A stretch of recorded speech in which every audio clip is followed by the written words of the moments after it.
رضا ينطلق، رضا ينطلق، رضا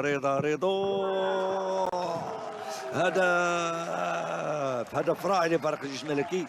قلت بانه اللاعب فحلي هذه واحد 10 ديال الدقائق، لاعب يمكن لا متوقع يصبح متوقع، نجده في كل مكان، يتموضع جيدا في الالتحامات قوي، في الحفاظ على كورته قوي، بلغه كره القدم لا يطمع، تمر زملائه. هدف جميل جدا لفريق الجيش الملكي، تمريره رائعه لرضا سليم، خرج من وراء خط الدفاعي لفريق الوداد الرياضي ويوقع الهدف الاول لفريق الجيش الملكي. هنا الاعاده تمريره ايت اورخان، هنا رضا ينطلق يمرر نسل اللاعب ابو الفتح. فريق الجيش الملكي متقدم ب1-0 هنا بالرباط بالملعب الاولمبي.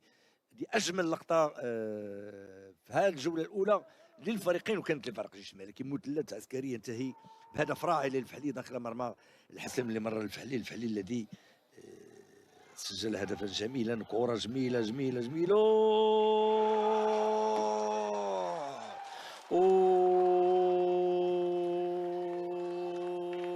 حمودان يضيف الهدف الثاني. ولما نقول فحلي مؤثر في الجيش الملكي اعرف ماذا اقول. عطى كره بيشنيط وراء اظهر اللاعبين في واحده من اجمل اللقطات في هذه المباراه. ما ضاف ما نقص، ما خلاش الحارس يفكر. الابتسامه تعلو محيا المدرب ميغيل دو سانتوس. ايمن الوفي قلب دفاع فريق الوداد فيه مشاكل، ماشي في هذه المباراه، في مباريات كثيره مشى وراء ظهر اللاعبين، عملت واحد اثنين غنشاهدوا اعاده. هنا غيهيئ كره، شوف حليله بيشنيط وراء دار ابو الفتح، وكذلك امام دهشه ايمن الوفي، وحتى خروج الحارس ما خلاش يفكر، عطى الكره في القائم الاول. هدف رائع جدا. 2-0 2-0 لفريق الجيش الملكي.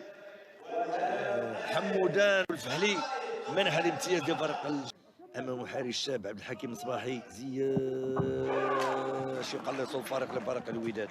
2-1 بعد مرور تقريبا 61 دقيقه. هدف اخر لفريق للاعب زياش مع فريق الوداد بطولة هذا الموسم. لاعب لو يسترجع امكاناته البدنيه، وذلك ما نتمناه، لانه لما يكون لاعبين بهذه القيمه في الدوري الاحترافي في كره القدم، خصوصا في قمه الجاهزيه، ما يمكن يكونوا الا اضافه سواء في الوداد او في باقي الانديه المغربيه. اننا نتمنى نشوفوا مستوى كبير وعالي في كل المباريات.